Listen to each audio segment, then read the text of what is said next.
ગુજરાતમાં ભયંકર ગરમી પડી રહી છે, જેને લઈને લોકો હેરાન પરેશાન છે। રાજ્યના વધુ પડતા વિસ્તારોમાં તાપમાન 44 ડિગ્રીને પાર પહોંચી ગયું છે।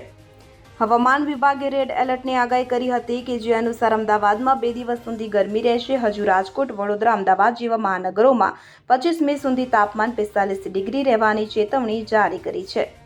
મહત્વનું છે કે ગુજરાતમાં છેલ્લા 24 કલાકમાં રેકોર્ડ કરાયેલા તાપમાનની વાત કરીએ તો ગઈકાલે અમદાવાદ રાજ્યનું સૌથી ગરમ શહેર રહ્યું હતું।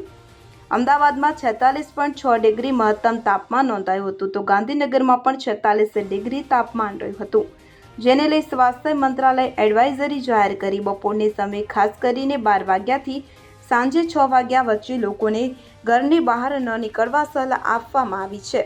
આ સિવાય અમદાવાદના ગ્રામ્ય વિસ્તાર, પાટણ, મહેસાણા અને સાબરકાંઠામાં ઓરેન્જ એલર્ટ જાહેર કરાયું છે। Bureau report CN24 news. હવે જુઓ દેશ દુનિયાની તમામ ખબરો તમારી આંગળીના ટેરવે। ઉઠાવો મોબાઈલ અને Google Play Store પરથી ડાઉનલોડ કરો અમારી CN24 ન્યૂઝ મોબાઈલ એપ।